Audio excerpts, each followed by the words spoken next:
Welcome, everyone, to episode 35 of the official podcast for Guardian 1, a Destiny group dedicated to the prosperity of Guardians everywhere. We broadcast live Thursdays at 8 p.m. Pacific, 11 Eastern, right here on twitch.tv/Guardian 1 Network. My name is Remy, and tonight I am joined by River. Pew pew! Crimson Warlock. What's going on? Jez. Good morning. And Agrios. Greetings, Guardians. We're going to be talking about all things Destiny, but first, housekeeping.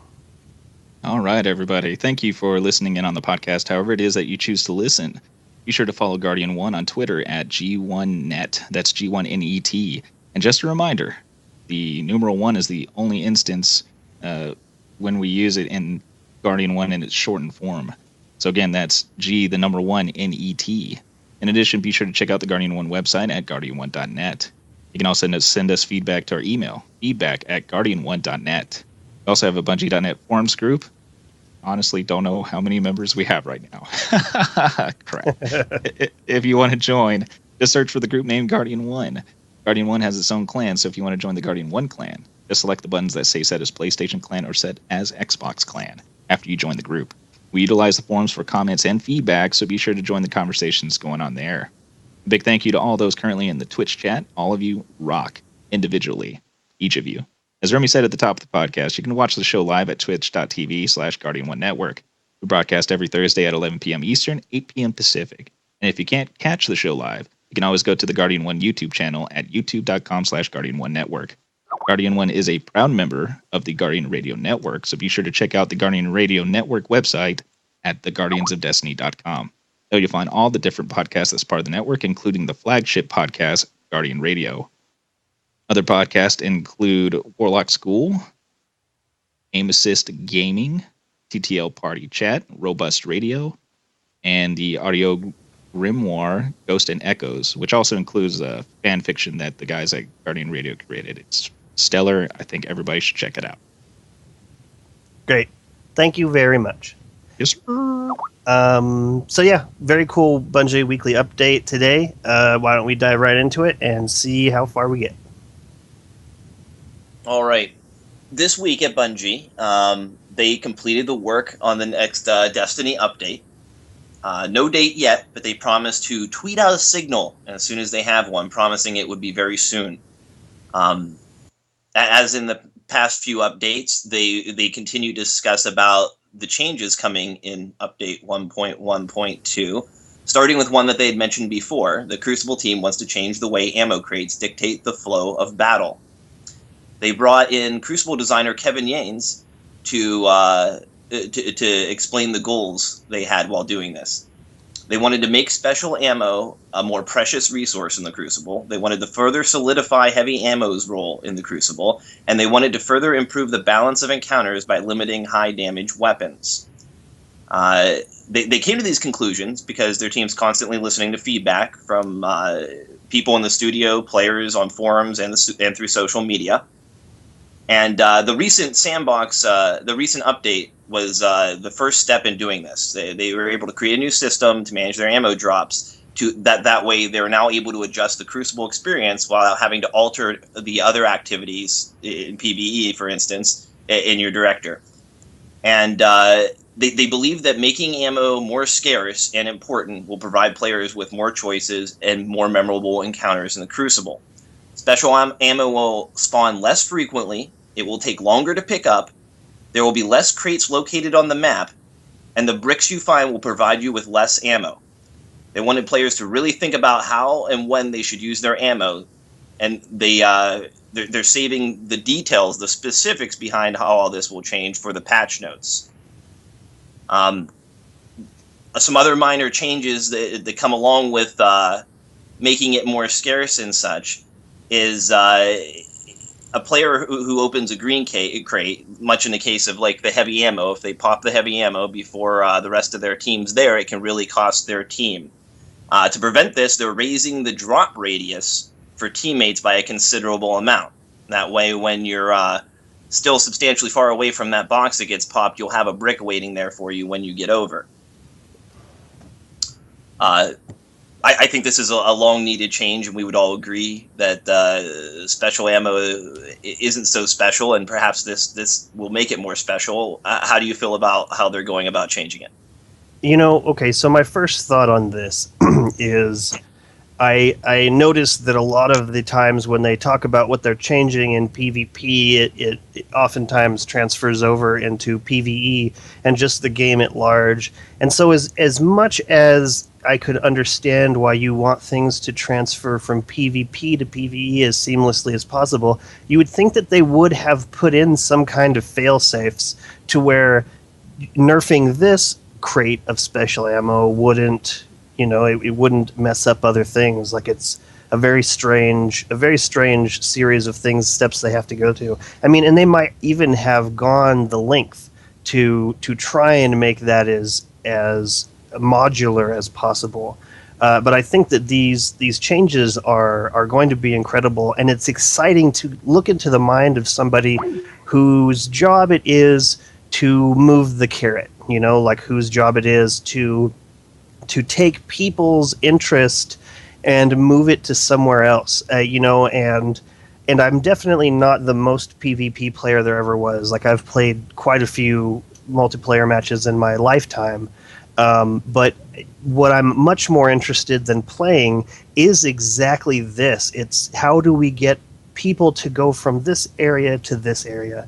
And I've spent extensive time with projects where I've done this. If any of you are interested in seeing how deep I'm willing to go with a project surrounding PvP, go to theudl.com, theudl.com, and I have an super extensive layout of a PvP game that was designed from the very beginning to be the most action-packed, awesome set of rules and battlefield. Like, it had a fortress feel to it. I wanted to have goalposts, and this was all in service of actually a machinima that I had been designing for a couple years before that. But I realized that Halo comedy machinimas, that at one point in its life cycle, that was basically all of the videos that were on the internet. Like, there might have been a couple cat videos, but it was like all these horrible Halo comedy videos.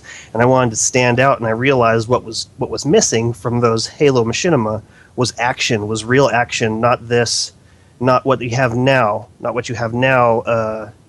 just the game. But I wanted there to be a reason for people to do certain things. I wanted there to be other reasons for people to do other things. So getting into the mind of this Kevin Yanes is awesome, and I'm totally on board with where he's going with this. And I'm sad that they're not able to make changes sooner. I really feel like it's been known basically since day one that special ammo is not special at all. It's more common than anything else. Like, I always have a special ammo counter when I'm playing multiplayer. So it seems like it should have been something they should have got to quicker, but I don't know. River, what do you think about these changes? Well, I'm actually pretty excited. I am so glad that special ammo is going to be more special now. On the flip side of what you were saying, Remy, I don't think they really knew that this was a huge problem since going into day one. Like, before day one, even with all their beta data. I think most people were still kind of getting the hang of what Destiny was. And even on the dev side, they're kind of trained themselves to kind of play it how it's supposed to be played anyways. So I really don't think it was really a day one type of situation per se. However, I think ever since the first cries of too much special ammo probably gave them a hint. So perhaps maybe it just took a while to kind of implement and come up with a really good, solid balance to the special ammo part. And on the situation you were talking about for, like, say, PvE, how this might affect PvE, I don't think it's really going to affect it that much. I mean, enemies are plentiful, and ammo drops from these guys pretty frequently. More so than what you would probably see from shooting at Guardians who fight back pretty well. So I don't think that's really going to be a huge issue, personally. That's Warlock. What was that? No, that's it. That's all I got. Crimson Warlock. I'm kind of glad for this change. I think it needed to happen a lot earlier as well. My thoughts of it is, so are you going to start every match without any special ammo, and you're just going to have to wait for it to drop before you can use it? And I also, the reason why I'm glad to see it is because I don't know how many matches I've started where I turn the corner and just get shotgunned, like I'm expecting something else and bam, I'm dead from a shotgun. Or, favorite thing is go into the rested lands and start running towards point C and get sniped. So, it'll be interesting to see how it affects the gameplay. But I'm also glad to hear that they're extending that grab radius, just because getting the heavy ammo, it seemed like you had to be within that inner circle on the radar to get a brick to drop for you if someone's picking up heavy. So having that radius expanded for special ammo will be nice. Jez? Now, obviously, I'm no PvP expert, nor am I on any type of PvP team. But to me, I'm not sure if this is going to work. Because, firstly, the instant kill with a shotgun is what most people complain about. And if you're still instant killing with your shotgun, you're going to have map control to get those boxes. Oh, okay. So I see what you're saying. So what you're saying is it could quite possibly screw the rest of these people out. Well, I don't know if it's going to screw the rest of the people out, but if someone has map control and they're camping the box areas, then they're going to be the only ones with shotguns. And then they're just going to keep shotgunning. It needs to be a little bit more tamer with the shotguns, not special ammo in general. Got it. I don't see too many people complaining, "Oh, this guy always snipes and that's all they do," because if they're sniping, chances are you could sneak around and get them with a shotgun. You bring up some interesting points. Agrios, what do you think?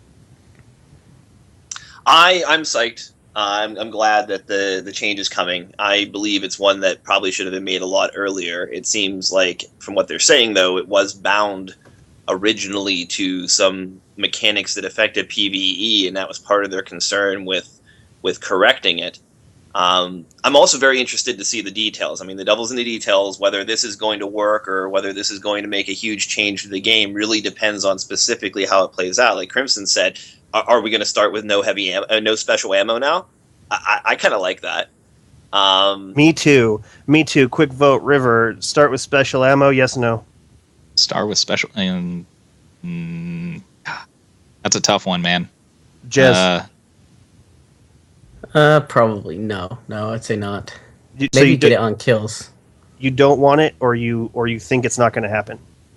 Oh, I don't want it. I'm not sure if they would ever deny people. They might reduce it down to like one magazine at most. River? Nah, no special ammo. That's what I'm saying. I think that changes the game a lot, especially for people who rely on shotgun sniper to begin the game. Like, that seems a little. Right now, like, one of the things that I was talking about with that UDL is how do you take the game from this level to this level? There needs to be dynamics. in order for something to feel extra special. And to start with the special ammo, it seems like all of a sudden there is that map control. You're either getting in really close, or there is no mid-range game. It's either super close and you're dead, or it's super far and you're dead. I think that was a good call. Well, Crips. if we don't see special ammo at the beginning of matches, I think the amount of icebreakers and invectives in PvP are just going to skyrocket. Yeah. Then they're not going to have access to like Cyros or Thorn. See, So- and there you go. This is what makes these decisions important, and I think that's what makes the whole thing exciting. What am I going to start with? And you're right. Do we know what rate invective recharges ammo at? Shout out to Shusky, by Not the way, very he quick. pointed that out. What was that, Agrios? It's not very quickly. I not. mean, I guess, okay, if I'm thinking about when I used to use Invective a long time ago to get Hive major or ultra kills in the Cosmodrome down underneath there, I used to be able to go in there and two-shot the big one and single-shot both the little ones and wipe them out with 4 shots of Invective. And then by the time I'd run the whole way back to the stairs and back, I feel like I would usually get that ammo back again. So about that long. Got it.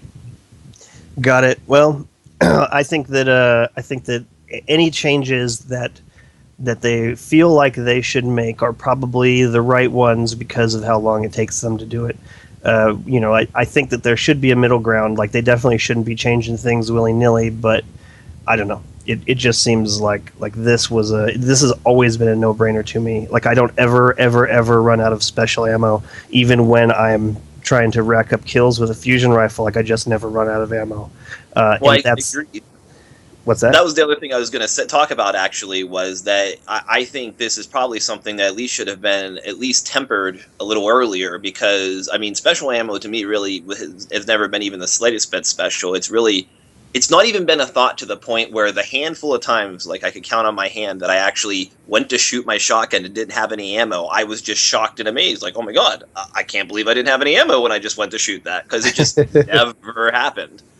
And I like the idea that, those shots become more precious, and, that's going to happen to a lot more Guardians. I mean, that's a good thing, I think. Right, so this section right here, is this snipe worth it right now? Should I really shotgun rush these people? Should I conserve ammo until the next crate? I think that this is going to add a very necessary level of interaction. Instead of just always being able to go right to it, you really need to make it matter. So right on. Well, unless anybody else has anything on this, why don't you put us to the next thing, Agrios? Okay. Sticking with changes in the PvP, they are also making changes to heavy ammo. They wanted heavy ammo to be a more important, a more event type situation in the games, and they by introducing despawn conditions for the heavy ammo bricks, they're ensuring that players will have to acquire ammo when it becomes available or risk losing it altogether. They wanted to do away with the people who would stand near the heavy ammo drops, allow the brick to drop but not pick it up, and then wait for the rest of the other team to exhaust their rockets and whatnot before picking up their heavy ammo and extending their team's heavy ammo streak. So I feel like this specific change right here is a good example of them being on top of it, because I'm certain that this has been a thing since the beginning of the game. Like, I'm certain that since the beginning of multiplayer in Destiny, this was a thing where you could do that. But I feel like I have my finger on the pulse of Destiny as far as the overall game is concerned. I'm always watching videos and reading, and I swear to God, I don't ever not think about Destiny. Like, I just am always thinking about Destiny. It started long before the game came out, and now that I have access to it, whenever I have access to it, I'm all the time thinking about it. I got the show to think about, so I'm always looking at this, and I only really heard about this specific use of heavy ammo, like popping the thing and then just walking away from it, and it will be there. I only heard about this in the last month. Is this something that people have known about for a while? Anybody? I think what made this more prevalent was the fact that they took away the fact that enemies drop heavy ammo onto spawn, causing there to be more of a window of opportunity to... Because before, what would allow your team's heavy ammo streak or whatnot to continue would be by killing off the other team members, other opposing team before they managed to use their heavy, thereby acquiring more bricks for future use for your team.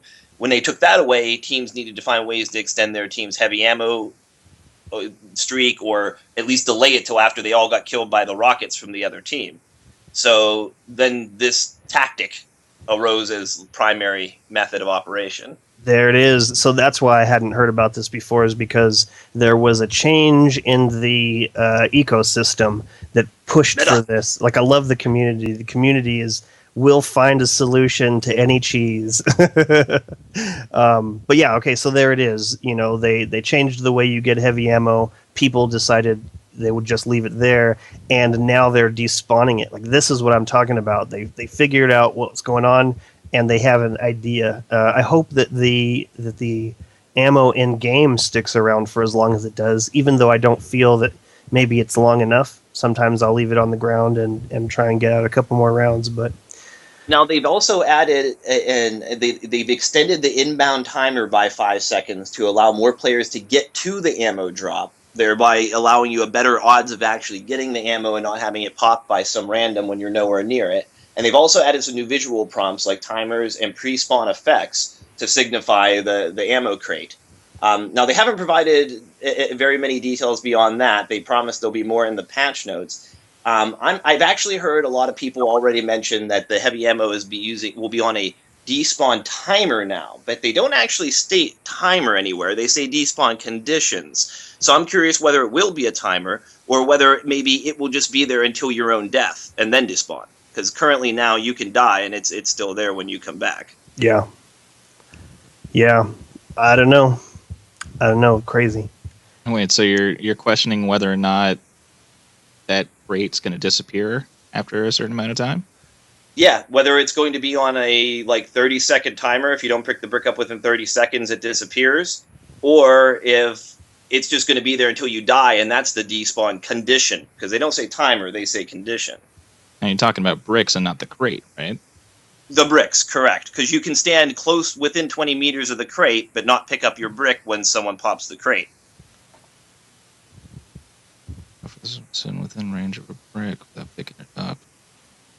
And then you wait till the other team shoots all their rockets off and can't kill you with their heavy ammo, then pick up your brick, or you're the only one with heavy ammo. Mm-hmm. So I'm Also, reading it the as... other team will attack you while you're picking up your ammo to make you not be able to shoot it. If you just drop it and they kill you, then you come back and pick it up, they're like, oh, now you can basically have free reign with your rockets. You don't have someone chasing you down to kill you. Or heavy machine gun.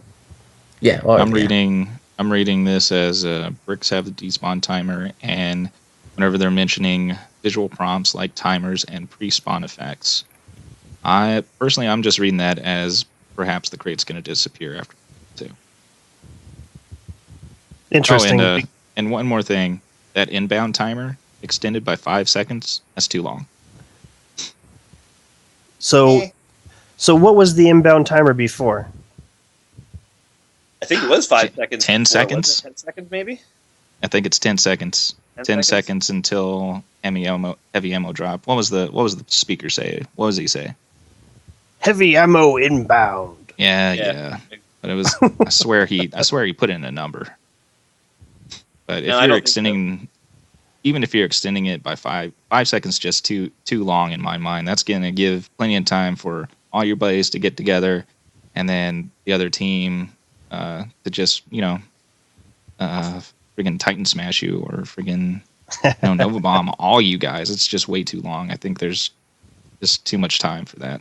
Maybe 2 seconds, personally. They got to be worried about defending their own heavy ammo and that your team isn't launching an attack on their group the same way. So, I mean, it's kind of an all-fair sort of thing. It's definitely only one crate. Controlling area is much more important. Well, there we have it. I think it will be fun to see how it plays out. And I don't know.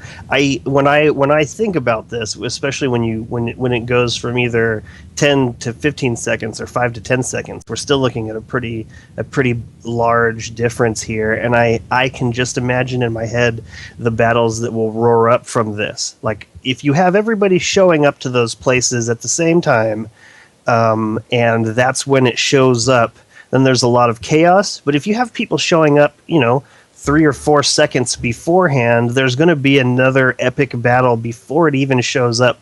Like I think that what we're looking at here is a battle before a battle before a battle, and I'm excited. You know what I'd really like to see? I'd like to see a salvage style, like you actually have to wait by it for it to pop. Like say a good 15 seconds or so. Or you have to hold that area or something. Yeah, that would be interesting. And that's what I think that this is. This is an unofficial hold of an area. Like if you want it, everyone's going to know 5 more seconds ahead of time. That's going to give everybody a chance to rush over there, and that's what you're talking about. I think that this is an unofficial way of getting that battle to happen. You do have to hold this for a certain amount of time. There just isn't a set certain amount of time. Like you might not even have to really worry about it depending on where other people are. But that's one of those things. Like how do we get people to do this? Moving on, Agrios, did you add something else on this? I just cut you off. I just cut you off because I had to talk. No, that's good. I managed to fill in the rest of the details during our conversation there, so that's all for that section. Except for after the update finally drops, they promised a developer open house on the competitive forums to answer all your questions about how Destiny PvP came to be what it is at that time. Yeah. One thing I want to add before I move is just kind of my thoughts of what I was thinking when I was reading this is. By increasing that wait time, that's what I feel it's going to allow some people to respawn who maybe had died right when it was announced. Because I know I've had several unfortunate deaths right about the time Heavy was about to spawn, and I wasn't able to get there. Just because you heard the announcement, you die, and by the time you get there, everyone's taken it. But I think we'll either see kind of what Remy was talking about is kind of that battle after battle, or the Crucible is going to quiet down for 5 seconds while everyone picks up Heavy, and then they're going to form ranks again and just have at each other. Man, and that's exciting too. That's a whole nother level of how do you get these peaks? How do you get the rise and the fall, the dynamics? Here is a huge amount of interaction, and then here is, like you're saying, falling back, rejoining the ranks. Like that's exciting. That's exciting to be able to take it back down to that level without there being honor rules, because that was something that I could never get around. Yeah. The other thing that I wanted to express with this heavy ammo despawn is it also, it helps with the streaks, as you guys were talking about. I remember this is right before the update where you still dropped your heavy bricks when you died. But I was in a match with a guy, he had machine gun ammo, and granted this was a machine gun ammo, but he had a machine gun from the time that the first heavy ammo dropped till the game ended 15 minutes later. Like it was a full time, and it was just ridiculous because he got bricks from everyone that he killed. Plus, he just had a lot of ammo, and he was a good player, so he was getting like 3-shot kills with his machine gun and stuff all the time. But it was just ridiculous, and seeing that after a while those bricks will disappear or despawn or however they're going to do it is also just another plus to even everything out. And I think that's what they're doing is just like your supers. Your heavy ammo can help your team catch back up, where it can push you ahead even that much further. But it also does help the underdog with what they're doing, which is really nice for PvP. Agreed. Now I got one thing to add to this, and this is before all the ammo talk. Did anybody else? I think Belle's gonna love this too. Did you guys notice in the beginning all the ship references that Deej was putting in there? It's not the first time. It's not the first time he's done that in a recent update. So I'm just saying, perhaps, and this was on Guardian Radio, perhaps maybe we'll get something for our ships again. Some what? Something for our ships. Man, wouldn't that be nice? Well, they did talk yeah. about applying shaders to other things before, so Man, that would be awesome. That's it. all right. Oh, Moving one on. other thing. I just thought Yep, about. I go wanted ahead. to say this. All these changes again to me just points to, and perhaps we'll see this with the comment, but custom matches. You know, this seems to be more tweaking to allow you to increase or decrease spawn rates, despawn rates, and just being able to tweak a whole bunch of stuff for custom matches as well.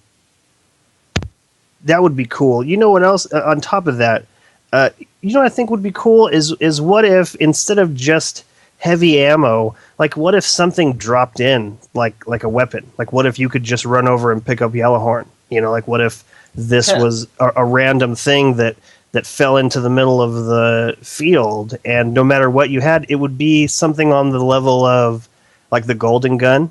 Like even if you're using a any other kind of weapon, when you hit that golden gun, it's always a pistol. You know, it's never a scout or anything like this. So I think that, I don't know, I think that would be cool, but that might put it on too similar of a level of Halo, and maybe that kind of breaks the. I think they could write it in. I think it could be possible and plausible. Real quick, what do you think about that, River? Them dropping in a specific weapon instead of ammo, or not, maybe not instead of ammo, but in addition to, there could be this other thing. Just real quick.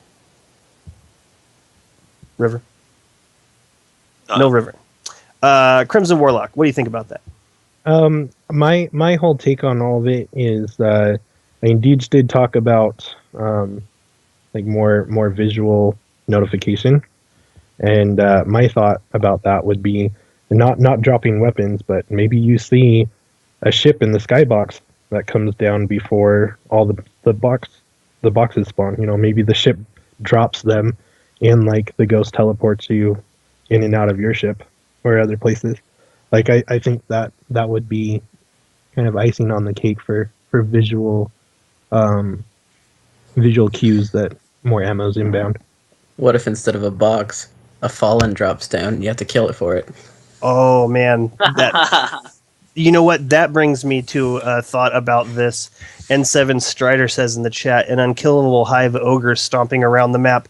And this is something that I always was hoping to see in this, was like, how cool would it be to have environmental dangers like that? And you know what it takes me back to is the pod racing in episode 1 of Star Wars, where they're zipping around that track and those sand people are shooting down at them. Like that's an interesting thing. Like imagine there's this hive ogre running around the map. So not only do you have to worry about this thing, but you have to worry about the other team, and who is it going to set its sights on? Like, I don't know. Something like that seems really interesting to me. And that plays right along with what you were saying, Crimson Warlock. What if somebody dropped in and you had to take it from them? But I mean, I could see that being an entirely new game mode. Like they would leave what they have by themselves or by itself right now, because this is a product that people are interested in playing. But I just wanted to get it really quickly. Something that just popped into my head. River, did you have an idea on that? I don't even know what you guys were talking about. Sorry, I left the mic for a moment. It's cool. What I was saying was, and this is just really quick. I just want to get to this just really quickly. What if instead of or in addition to regular ammo, the game dropped in something like Yellowhorn, like right in the middle of the map? Anyone could go over there and race to it, and it would be something along the lines of, when you spawn the golden gun, you know, no matter what weapon you had, when you hit that golden gun, it's a pistol. So what do you think about that? Just real quick, the idea of, you know, a specific weapon being dropped in. I like the idea of putting in some sort of game variant for PvP, but I don't like that.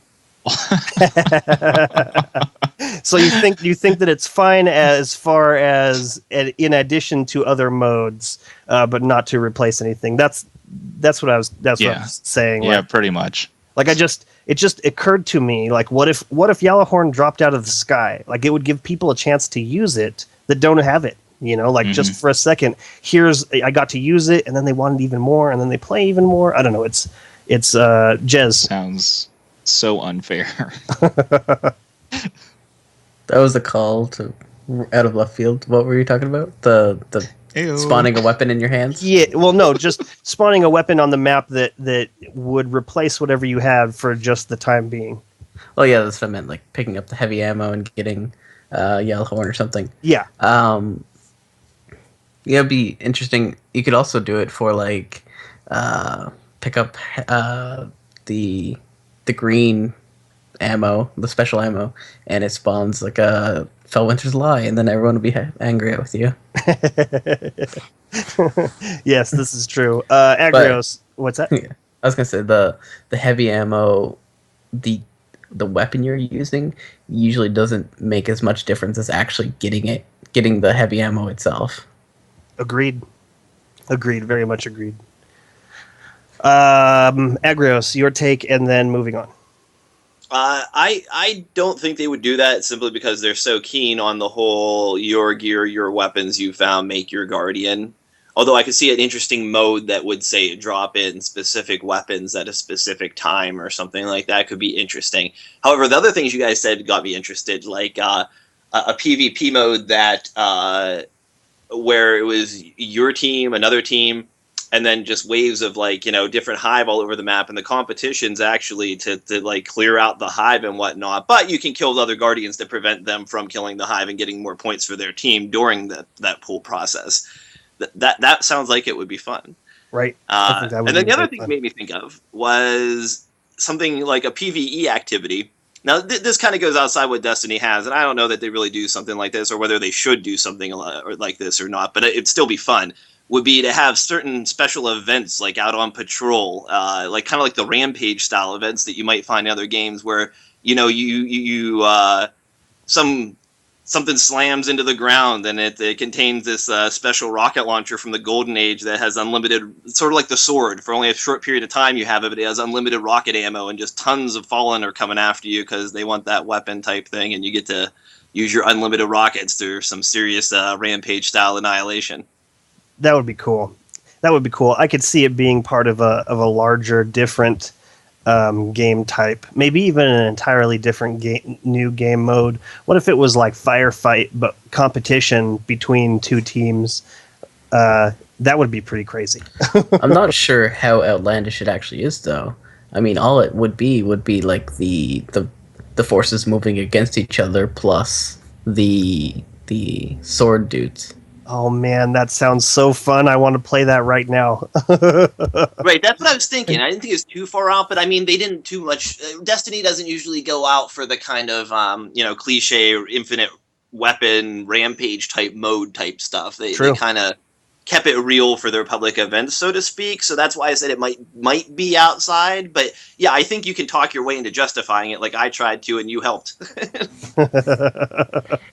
If there was an unlimited mode like that, Dinklage would have to say you awoken the hive every minute and a half.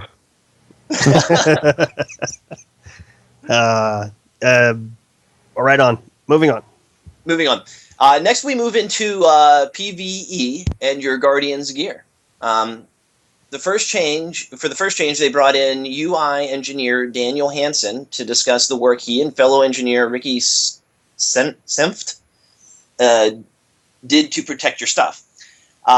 With a simple click of your right thumbstick now, you'll be able to prevent unintended item deletion by locking your gear.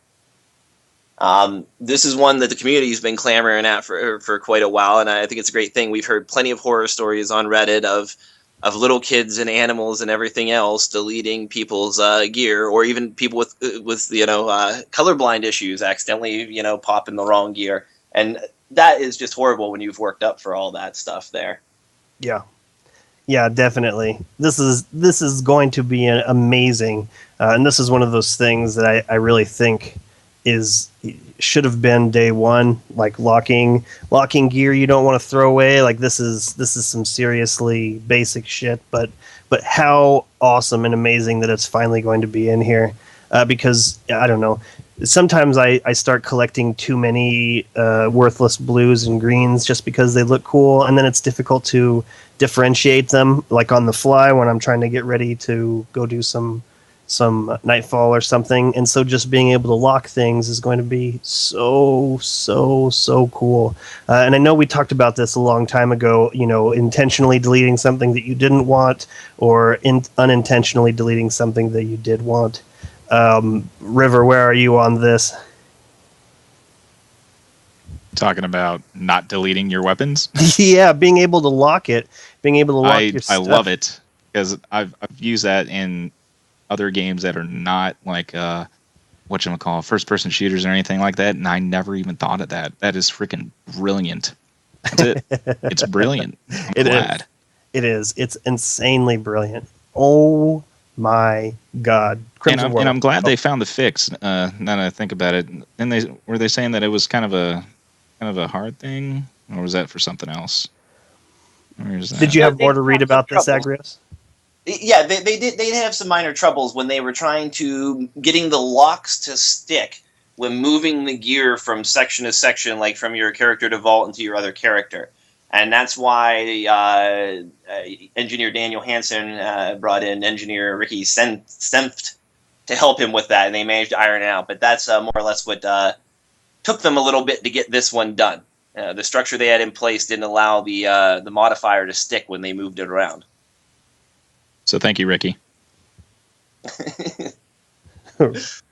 Moving on. Hold on one second. Shusky says the problem with combined arms is that it swaps between control and clash. Clash is terrible on the big maps, and I tell you what, Shusky, I hope I'm saying your name right. The problem with combined arms is that it's zero different from regular Crucible, and I haven't been more let down by anything in Destiny other than that. Like, you cannot take the two vehicles that you have and call this, and the two vehicles that you have in the regular Crucible, and then the same amount of players that you have in the regular Crucible, and then call it an all-out warfare. Like, it's horrible, and they need to do something to change that or stop putting it out there. That's my thought. If anyone has anything else to say on this, say it before Agrios takes off. Complete your times, Agrios. Oh, I was going to say, yeah, definitely. The problem with combined arms is that it is control and clash. not has nothing to do with that clash is bad. It's just all there. It's not a new mode. Right. It's not a new mode. It's not a different mode. It's and also why make it limited time? That seems silly too. Right. Also on the locking thing, I think they should have went one step further and make it lock from the website, not in-game. Oh, so it doesn't lock from the website? No, so that it only locks from the website. Like that would also fix some of their issues with like people not getting hacked, but like people logging in and deleting the stuff. They'll still be able to do that. This is only going to prevent you from deleting your stuff. Interesting. Correct. But I think they would have concerns about everyone's accessibility. I mean, to someone who uses like a device that accesses that stuff every day, that's great. But I actually note posts of people on Reddit all the time that say they just don't, they have their PlayStation, that's it, and they don't really have easy access to that very, very readily. Sounds like a hard time to read the Grimoire then. Exactly. Yeah. Exactly. This is the thing I was going to point out with that, is that cutting off something from within the game is not a great idea. But I'll tell you what, Jez, it wasn't a bad idea in that, what if there was an additional level? What if you know 100%? What if you know 100% that you are never ever going to want to delete your Suros regime? What if you could permalock it from only the app? Like that way it couldn't go in through the game. Like if you are already in the application, you are able to do that, but you can, because sometimes at some point I'm going to want to delete something that I've locked down because I've gotten something better, like it had better stats, or, How come they don't add an undelete button? Like a vendor that you go to and buy back for that tiny amount of yeah. What if you had like 5? What if you, like, the last 5 things you deleted and you remembered that you didn't want to delete that 4th one? Continue, Agrios. because that would use up more memory on last gen, and last gen can't handle it. There it I can is. agree with this. Yeah. I think Sadly, resources say- could be better used elsewhere. I was going to say my solution to this one is, just have someone generate a pin. All the systems have a little keypad that will pop up when required. Why don't just people make a pin and then you have to put in your pin to delete an exotic? I mean, that to me seems like it would solve a lot of stuff, especially with hackers or other things. If that's just something that but it's not really, I guess, available for other people to find. Yeah. Hmm. Yeah, I think these are all so much crazier steps than what they've taken just right now, and I'm pleased with what they've brought us for. But you know what? We are dreamers, so let us keep dreaming. Moving on. For the next change, they brought in senior technical artist Andrew Davis. The design team was interested in giving the players the ability to show off their headgear of choice while in social space, such as the tower. Now, in the settings menu, there will be an option to either remove or wear your helmet in social spaces. Social spaces. Spaces. Plural. Spaces. Then one? Reef confirmed? Right. I think so. Well, definitely. I think it's been confirmed for a long time. but But Agrios, the entire game is social, so every place is a social space. So I can take the helmet off on patrol now? right, because it could say remove in tower Yeah, or wear in tower. I would love to be able to just hide it, because there's sometimes you just don't want to wear a helmet. Like, every time you're a Titan wearing Helmet Saint 14 or the green garbage. The green Glass house. house. The glass house. Right. Oh, The it's so Bioshock bad. helmet, man. Seafoam. But the Big Daddy's helmets weren't seafoam green. What's up with that? Make it bronze, and we got a deal. Yeah, I think- maybe that look was whatchamacall, copyrighted. Anything looking cool was copyrighted, so they had to make it Probably. seafoam green. By the way, any owner of a Titan, look at the back of your helmet. There's the same look to all the back of the helmets. You can now no longer unsee it. This is going to be awesome. This is a wonderful tiny touch that's going to be great.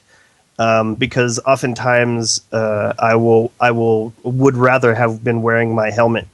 I don't know why. I don't know why this is something that has come to me, and I'm curious to know how long they've been working on this. Or I think that Deej said earlier in the post that this is something that people were working on because they love the game.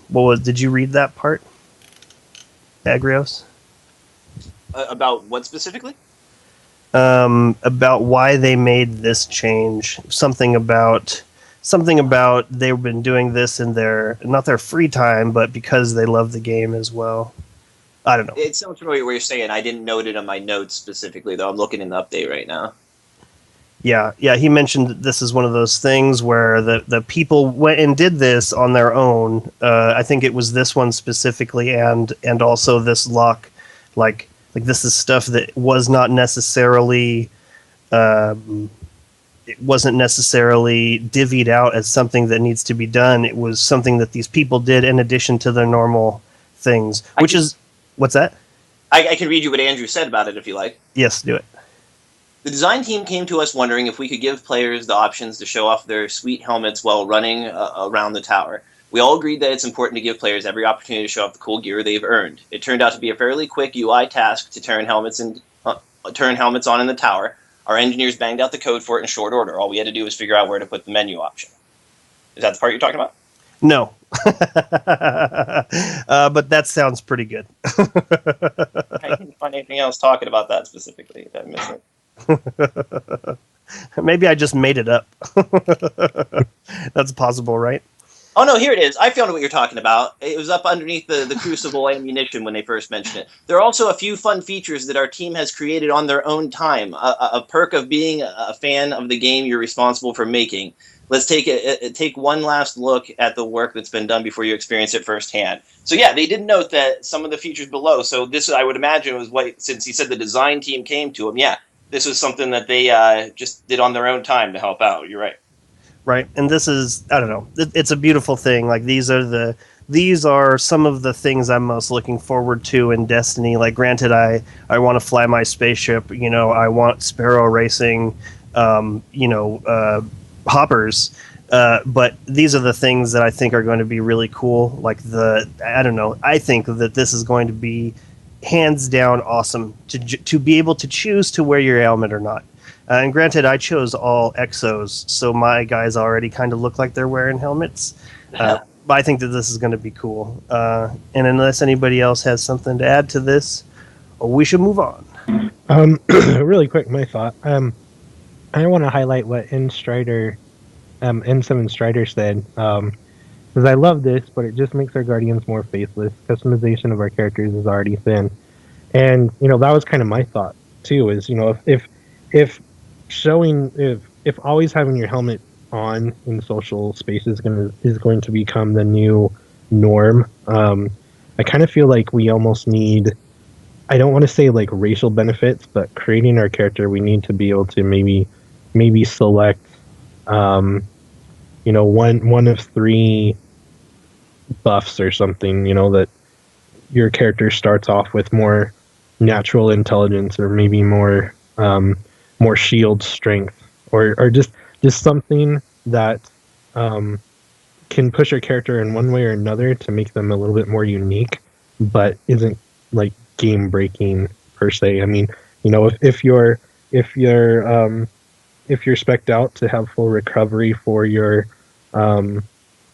class, maybe because you picked that recovery bonus for your race, you have maybe just 1 point more, or maybe you start off with 10 intelligence always, but once you're at 100%, it's not mattering as much anymore. But just something that kind of gives us a more better reason to worry about our customization. If we're always going to be faceless now, no one's going to know what our race is. Just something a little bit extra that could set us apart to make our Guardians more unique instead of, looking the same as when we are in PvE or PvP. Yeah. But Crimson, you're forgetting the most important part of Destiny. The dances are unique. This is true. That's a racial buff right there, right? Yes. Right, the Exos dances way better than those other fools. I don't know about that. There's a lot of weird dance is things not cool. that were removed like shortly before the game came out. Like, remember when the Grimoire cards actually did something? Do they not do something? No, they used to give you like, a buff to farming spin metal. Wait, they don't do that still give you anymore. buff. Yeah, I thought so. They still give you buff. All the cards that give you a buff are earmarked with a little top right corner has a little like thing across it, and it changes color actually when you've earned the buff and not. And most of them you earn the buff on rank 2. There was something that was removed, and I can't remember if it was like the glimmer return on certain ones or something. I can't remember. It was on patrols, and what it would do is it was supposed to give you the planet material for completing patrols. That's what it was, but they got rid of it. And I know they got rid of this because I got that buff right after the patch when they removed it. Like, I was 2 away from it, and then I got it, and I wasn't seeing it. And that's what they removed was when you completed a patrol, whether it was a VIP kill or just a normal patrol, you were supposed to get rewarded the planet's resources. Oh, that's right. And that's take gone? out the strike stuff too? Yeah, that's definitely gone. Wow. I didn't even realize that. Yeah, it was something along those lines, and they removed that about the time. It was just before they made it that you could buy all the materials at the vendors. Yeah, I'm looking through it now. This is lame. Anyways. Continuing. So next we move on to a topic outside of the game. Over the next month, Bungie will go head-to-head against other local businesses to raise money for 2 great organizations. They brought Bungie Foundation manager Christine Edwards to discuss the different events that Bungie's participating in. The first fundraising drive is aimed at winning the annual Men in Kilts competition. Celebrating its 4th anniversary, this competition raises funds for families staying at the Seattle Ronald McDonald House. The second drive will coincide with the 2nd annual Gauntlet Tabletop Tournament. On May 16th, Team Bungie will compete in a tournament against 15 other local businesses in order to raise funds for HopeLink, a local organization that works to help individuals and families in the community move towards self-sufficiency. They'll be giving special rewards to anybody who is a backer during these 2 drives. Rewards for donating are, for $10, your name will be mentioned in the Bungie Weekly Update. For $50, you will have your name mentioned as well as get the Sign of Duality player emblem for use in-game. If you donate $100, you will get both of those things I mentioned, plus a signed poster from the dev team. The next 2 are pending on you getting there to meet Bungie. They note that this is for local contributors. $250 will get you the prizes I've mentioned so far, plus a photo with Team Bungie. And $500 donation will get you all the prizes I've mentioned so far, plus a lunch with Team Bungie. And this is, of course, you have to coordinate this with them. So some pretty excellent prizes for donating to some pretty excellent causes. The Destiny community, more than any other community I've ever been, involved with or even observed, seems to be very, very charity oriented as far as their time spent on things like this. I'm excited about this. You guys? Man, this is really exciting, and it was it will only be exciting for me if somebody wants to pony up the $500 to get me a lunch with Team Bungie. Right? Let's start a GoFundMe. There you go. $500 shouldn't be too hard to hit. No way. And it will be going to a good cause. So yeah, if you want to donate out there to get me to Team Bungie with a lunch, I will ask them questions. Maybe do I don't know. But yeah, I don't know. I think that this is really awesome. Having your name mentioned in the Bungie Weekly Update is really sweet. This emblem is really cool, I think. I really like the it's just kind of plain, but to have this would be really cool. So I don't know, I feel like this is going to blow up. It's going to be great. When is the last day to donate, does it say? Well, I know the second event is on May 16th. Let's see, I think it says the last day to donate. Here, there's a donation page link. I'm going to click on that right now and see if it gives me 37 days remaining. Got it. For the Gauntlet. This is for the Gauntlet donation. For the second event, I don't know if it's specifically for the second event only, but where their donation link takes you to a page that says 37 days remaining. Campaign will end on 5/17/2015 at 12 a.m. Well, right on. So you have some time. I don't know. I think that's awesome. Donate, everyone, please. Moxtropolis. Very cool. That's what it says. I'm like, I've never even heard of that in my life. Did you have anything else, Agrios? That's most of everything in the weekly update. There is also there's the video of the week, which I encourage everyone to check out. It's a rather well edited trailer for Bungie. A lot of they have some good timing, good editing in there, and they make a rather suspenseful trailer for Bungie for Destiny. I mean, so go ahead and check that out, everyone, along with the runners up. And this is for the House of Wolves that's coming up? Yeah, more or less, yes. It's for the House of Wolves. I mean, it's kind of just a good trailer for Destiny in general, but it is specifically for the House of Wolves. Like, it has a lot of good images of the Queen and leads up to that. Very cool. I'm hoping that when this House of Wolves drops, or when they bring the Queen back specifically, I imagine the two are linked. Kind of like Eris showed up in the tower, right? Right. That seems very probable at this point. I'm hoping that they took a lot of fan feedback into Accord. Like, one of the things was, why are the missions that we're doing for this queen the same ones that are in the regular story? Like, even if it was the same mission, it should be the queen telling you why to go in. So I don't know. I'm looking forward to checking this out, and also, man, I can't wait for that House of Wolves. Mm-hmm.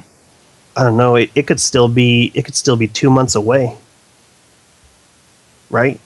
We're still Right. Well, man. The last guest date is May 19th.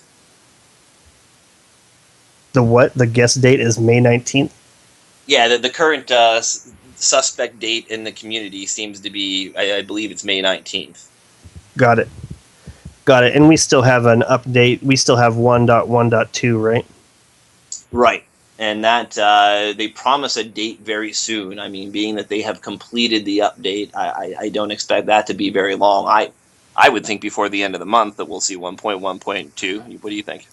Man, that would be awesome. I'm very much looking forward to it. Any other... What's they that? They kind of also hinted at the release date. Like, the date will be revealed this month too, so... Mm-hmm.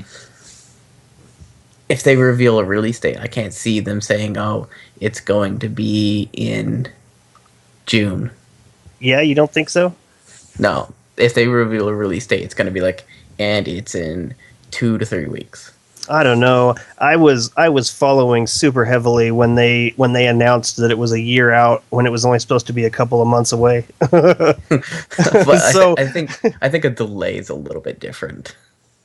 Yeah, I see what you're saying. Well, right on. What else you got, Agrias? Well, that's everything for the weekly update. Although there's some a couple other interesting things in the news in the community. There is a interesting post on the Reddit about kill streaks in the Crucible and how they affect your super meter gain. And it appears the longer you live, you'll gain your super that much quicker. The longer you live and kill people, I should say, you'll gain your super that much quicker with quite a boost.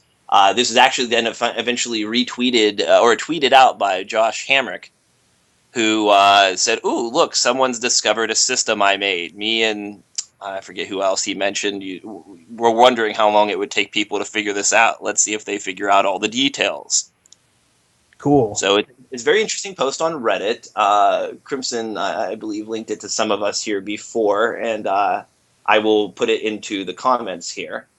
But people are still trying to hammer out the exact details, but it appears to give a significant boost to your gains from your actions, not just the static gain of your super, but from how much super you gain from killing people, as much as getting 20% of your super meter from a single kill once you get your kill streak high enough. Things like that. Yeah, that's cool. I'm wondering if this is one of those things that Deej was talking about when he said that he's interested in seeing how long it takes us to figure out certain things. Because this seems like something that, it's been in the game since day one, and it just takes people to pay attention to it. This is something that I'm also thinking about with like lore in specific. Like there have been YouTubers who have put together, the tidbits of flavor text from pieces of armor and class items and weapons, and have done some really amazing work. Like Destiny Overwatch did one for the Twilight Gap and Yellowhorn. And it was awesome. It was awesome, and I feel like this is what they were trying to do, was set up people to explain this. And this is what's happened here. Bungie didn't explain it. It was somebody who took it on their own. And I don't know. I feel like I remembered something from one of their updates a long time ago, how they wanted to put more restrictions, or not restrictions, but ideas into the community, but then they realized that whatever it is that the community makes, it has to be driven by the community, or else it's not going to be a labor of love, which is what it needs to be. And so what does that work out to, Agrios? Like what was the too long, didn't watch the video? Like what are we talking about, a difference in seconds? Because when I look at the three different skill trees of strength, intelligence, and discipline, I think to myself, I would go dead orbit all the way, because you're looking at, I don't know, 4 or 5 more, grenades in the cycle that it takes you to work down another one super. And that seems more exciting to me. I would much rather have more grenades than a super that's 30 seconds shorter or 45 seconds shorter than it normally would be. So what was the overall gist of it? All right. The community's still trying to hammer out the details of this. It's just generally agreed upon that this is the way it's working, and it's a significant boost. But I don't really have any details. I can read you the impression coming from the guy who wrote the article here. It's hard to test since the Crucible is pretty fast-paced and you can't make your own private room, so I can't give exact numbers. It's very likely that this is affected by higher... It's very likely that this is affected by a higher intelligence stat, obviously. I usually play with 100% intellect, and after I gain the boost, my shotgun gives me about 20% of my super bar. Sometimes after using my super, I'm already 60% of the way to the next one within 20 seconds. I'm pretty sure that the special weapon kills give more super meter than primary, and that headshot kills give even more. Melee and heavy kills might interact too. So this is what he's observing after making it to 5 kills, and then it appears that once you reach a 10 or 15 kill streak, it may boost it even more. But it's just generally agreed upon that this is working, but the community is still trying to hammer out the nitty gritty. Got it. Well, it's exciting. We should sick Datto on it. I bet he could figure it out pretty quickly. He probably already has. He's kept it to himself. It's similar to the interaction they have with the orbs, whereas in certain orbs will give you more super than other orbs. Orbs generated by characters with higher intelligence seem to give more, as well as orbs generated by supers that were gained via orbs instead of earned generate less powerful orbs. That is weird. It's complex, and I like it. I like it too. So yeah, they really went into it here. That way you can't just infinitely build supers. The orbs you make with each super made from orbs continually makes weaker and weaker orbs. Okay, so maybe this is in response to that bubble train. Well, this is the way it's always been. This isn't a change. This is just the way the game has functioned. Oh, awesome.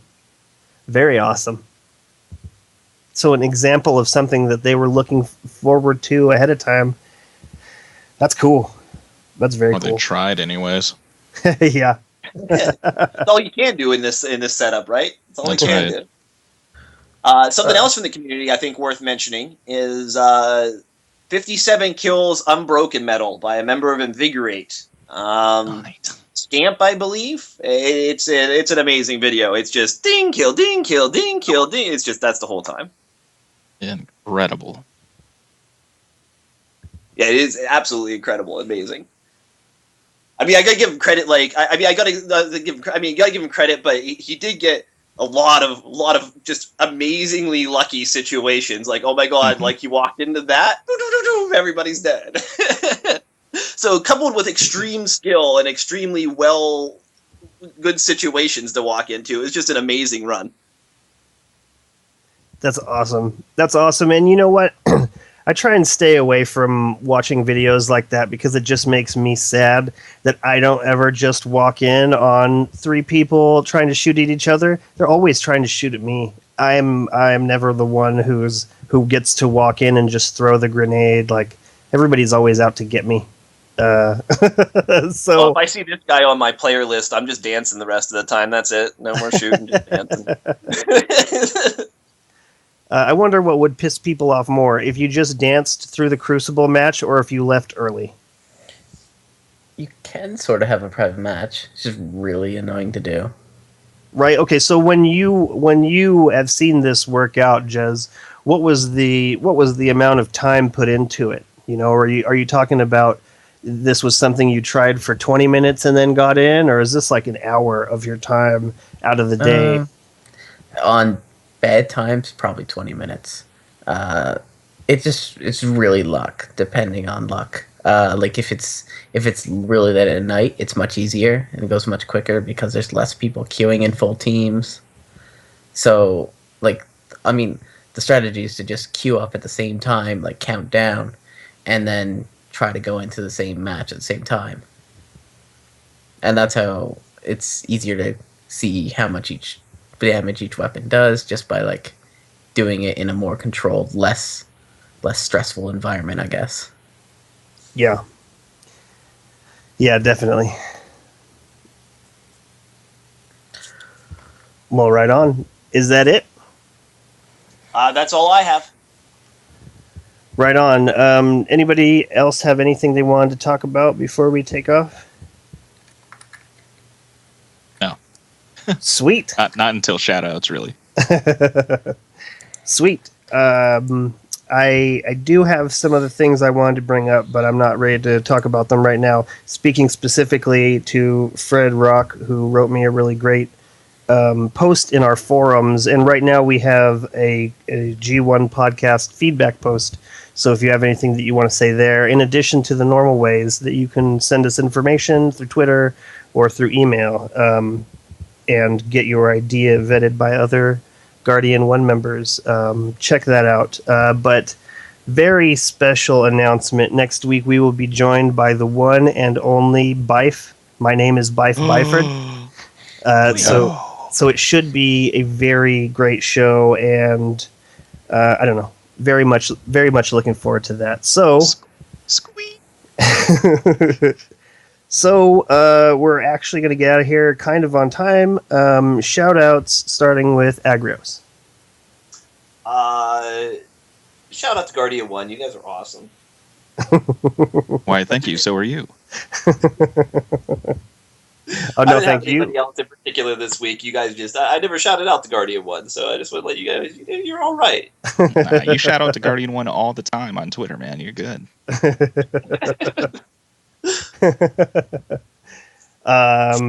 Jez. I'm gonna throw it away again. Shout out to Ava Levante for keeping my ship in the air. I like it. I don't know how she does that. She keeps telling me that this is what she does, but Well, I've never basically all taken she it. did is clean the rust off your first ship, and you never had to talk to her again. But somehow, but then again, she might be doing maintenance work when they take your ship under the tower. Yeah, she always looks like she's on smoke break to me. She just chilling there. Well, she's the boss. She That's the other true. people come to her and say, "Okay, we need this fixed," and she's like, "Okay, do it." Good point. Good point. She kind of like Mr. Krabs. Crimson Warlock. My shout out this week's gonna go to Shark 3D Man. Just because Sharks is awesome. He's fun to play with. He's super friendly. But he also jumped into my stream of another game and harassed me because I wasn't playing Destiny. So, thanks for trying to bring me back while I'm trying to survive the content gap myself through a few other games. But Sharks, you're awesome. That is pretty awesome. Thanks, Sharks. Man, Sharks, you are the man. Shark is super the man, and he is always friendly, and he is always ready to play Destiny. What a great dude. I've been doing my best to drag him away from that a little bit lately. Right, you've done a good job. I played a bunch of Destiny last night, and you guys just kept playing Grand Theft Auto. You can message us. We'll jump back over to Destiny. We go back and forth all the time. Yeah, you guys are already done with most of the stuff I want to do, so I don't want to bother you. Oh, we just like hanging out with you. That's nice of you to say. River. All right. So this guy, I don't even think he listens to the podcast, and that's cool with me. But I did want to highlight this. I don't even know how to pronounce his YouTube channel. I think it's like Tony Nut. It's like T0NIN0T. He put out that Destiny Rewind 2015 Q1 video. Did you guys get a chance to see that? Because I tweeted it out. It was awesome. Yeah, I did get a chance to see that because you tweeted it out, and it was awesome. The music it was set to was really cool, and the scenes that it showed were really awesome. If nobody's seen it, it's basically, you know, like a YouTube rewind. Pretty much goes through everything that's been going on in Destiny within the first quarter, I believe. Just all the crazy things that we've done as a community. It's a really good way to kind of see how Destiny has evolved and all the crazy things we as a community have accomplished and done. It's way awesome. Please go check it out. Very cool. Very, very cool. And my shout out is going out to my mother, who had surgery on her eyes today. And that's got to be crazy. Like, I'm happy for her that she will be able to see. I'm not looking forward to the day when I might need, well, glasses first off. I got some pretty sweet vision right now, but I don't know. Having people operate on your eyes it's got to suck. So I'm going to go call her right now and make sure everything's okay. So I would like to thank everyone listening for tuning in. I hope you enjoyed the show. If you have any questions or suggestions for topics to be discussed on the show, please leave them in the comments below or send them to feedback@guardian1.net, and we will see you next week.